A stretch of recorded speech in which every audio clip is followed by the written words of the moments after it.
Asia cup కీలక మ్యాచ్లో పాకిస్తాన్ పైన భారత జట్టు అద్భుత విజయాన్ని నమోదు చేసింది. దుబాయ్ అంతర్జాతీయ క్రికెట్ స్టేడియం వేదికగా జరిగిన ఈ మ్యాచ్లో టీమిండియా 6 వికెట్ల తేడాతో పాక్ను చిత్తు చేసింది. యువ ఓపెనర్లు అభిషేక్ శర్మ, శుభ్మన్ గిల్ మెరుపు బ్యాటింగ్తో భారత విజయంలో కీలక పాత్ర పోషించారు.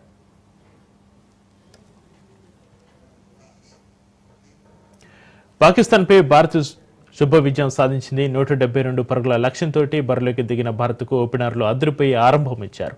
అభిషేక్ శర్మ 39 బంతుల్లో 74 పరుగులు, శుభ్మన్ గిల్ 28 బంతుల్లో 47 పరుగులు చేసి జట్టును ముందుకు నడిపించారు. వీరిద్దరూ తొలి వికెట్కు 105 పరుగుల భాగస్వామ్యం నమోదు చేశారు. తర్వాత సూర్యకుమార్ యాదవ్ డకౌట్ అయినా కూడా అభిషేక్ శర్మ జోరును కొనసాగించాడు. చివరిలో తిలక్ వర్మ 30 నాటౌట్గా చేసి జట్టును విజయ తీరాలకు చేర్చాడు. భారత్ 18.5 ఓవర్లలో 4 వికెట్లు కోల్పోయి 174 పరుగులు చేసి లక్ష్యాన్ని ఛేదించింది.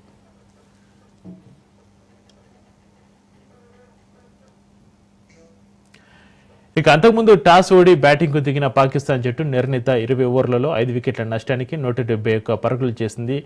పాక్ బ్యాటర్లో ఓపెనర్ షాబ్జా ఫర్హాన్ అర్ధ సెంచరీతో రాణించాడు. చివరిలో ఫహీం అష్రఫ్ 8 బంతుల్లో 20 పరుగులు చేసి వేగంగా ఆడడంతో పాకిస్తాన్ గౌరవప్రదమైన స్కోరు చేయగలిగింది. ఇక భారత బౌలర్లో శివం దుబే 2 వికెట్లు పడగొట్టగా హార్దిక్ పాండ్యా, కుల్దీప్ యాదవ్ చెరో వికెట్ తీశారు.